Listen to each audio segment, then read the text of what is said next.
네, 올해 첫 대형 방산 수출 계약이 확정이 됐죠. 계속해서 김열수 실장과 함께합니다. 노르웨이가 장거리 포병 전력으로 대한민국의 로켓 천무를 선택했습니다. 먼저 이 반가운 소식부터 간략히 전해주실까요?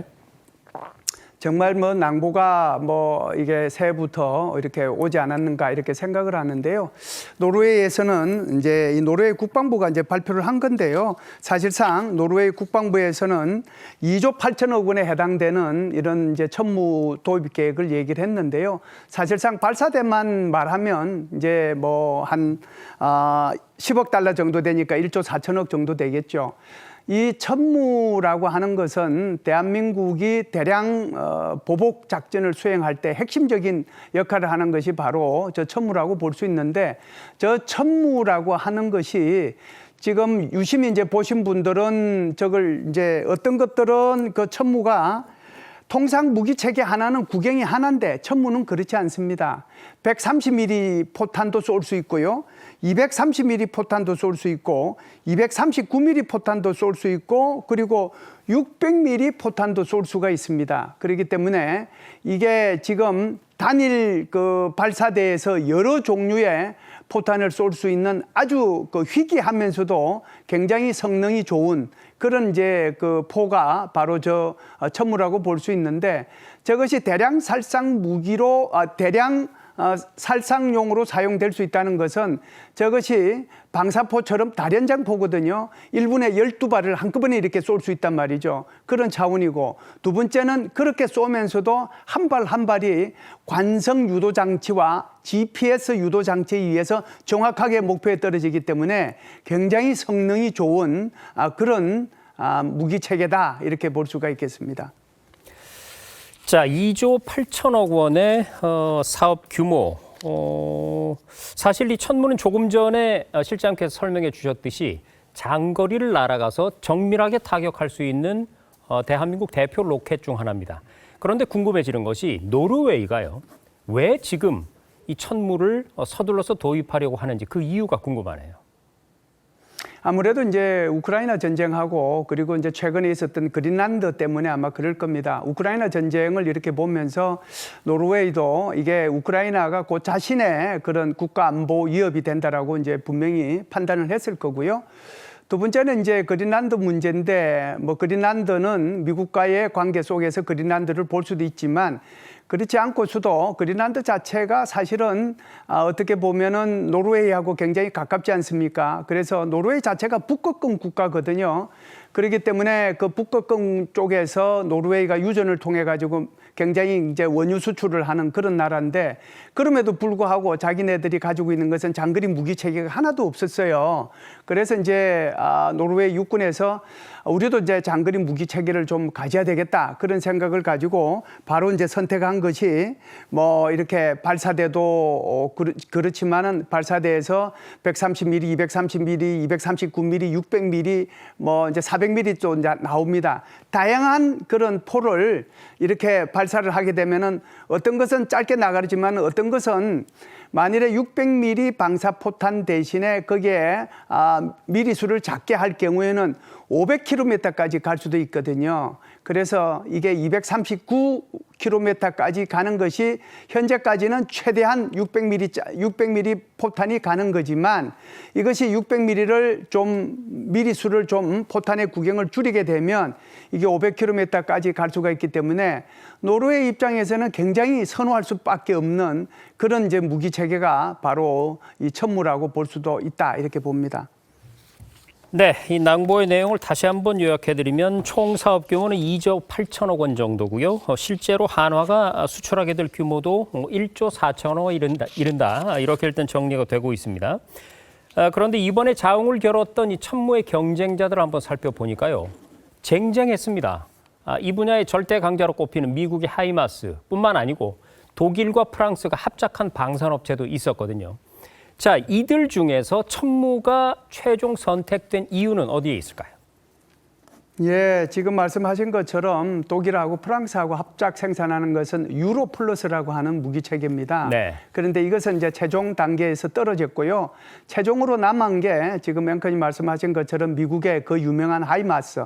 사실상 우크라이나 전쟁에서 굉장히 역할을 많이 하고 있는 것이 바로 저 하이마스 무기 체계라고 볼 수 있는데요. 그 하이마스하고 천모하고 두 개를 가지고 굉장히 노르웨이에서 고민을 많이 했습니다. 그런데 이 하이마스는 구경이요, 227mm 단일 구경이에요. 그리고 탑재되는 것도 6발밖에 탑재를 못 하거든요. 그리고 자동 재장전도 못 합니다. 장갑도 그렇게 이제 두껍지 않고요. 그런데 우리 천무는요, 239mm, 그러니까 227mm보다 더 사실상 구경이 크죠. 게다가 12발을 탑재할 수 있습니다. 그것뿐만 아니라 차량으로 움직이기 때문에 굉장히 빠른 속도로 움직이면서 장갑의 성능을 향상시켰기 때문에 거기에 타고 있는 운전자 이런 병사들을 이렇게 보호할 수 있는 그런 것들이 있고요. 그리고 이제 자동 재장전 장치가 소위 말하는 거기 발사대에 크레인이 같이 달려 있거든요. 그래서 탄약 운반차로부터 신속하게 포드를 교체해 가지고 자동으로 이렇게 사격할 수 있는 그런 시스템이 갖춰져 있다. 이것이 이제 우리가 하이마스하고 천모하고 무기 체계의 차이점을 제가 말씀을 드린 거고요. 이게 성능입니다. 두 번째는 이제 납기하고 관계되는 건데, 아무래도 지금 이제 하이마스 같은 경우에는 굉장히 여러 나라에서 뭐 원하는 것도 있지만 그것을 이제 이 노르웨이가 원하는 시기까지 받아들이는 데는 납기가 굉장히 오래 걸리는데, 한국은 정확하게 뭐 2029년 30년까지 해주겠다라고 납기 기일을 얘기를 했고요. 그것뿐만이 아니고 사실상 이 폴란드에서 이것을 운용을 하고 있지 않습니까? 그래서 폴란드에서 이것이 운용이 되고 검증이 되었다라고 하는 그런 것들이 있고요. 마지막으로 이제 노르웨이에서는 대한민국의 K9 자주포도 이걸 도입을 해가지고 쓰고 있거든요. 그래서 한국산 무기 체계에 대한 신뢰가 있습니다. 그렇기 때문에 결국은 성능의 차이, 납기 기일의 차이, 가성비의 차이, 그리고 뭐라고 할까요? 그 현장에서의 어떤 운용과 검증의 차이, 그리고 노르웨이도 이미 K9 자주포를 사용하고 있는 그 한국 무기 체계에 대한 친숙함의 차이, 이런 것들 때문에 한국의 천무가 최종적으로 낙점이 되었다, 이렇게 봅니다. 네, 여러 가지 장점을 가진 대한민국의 천무.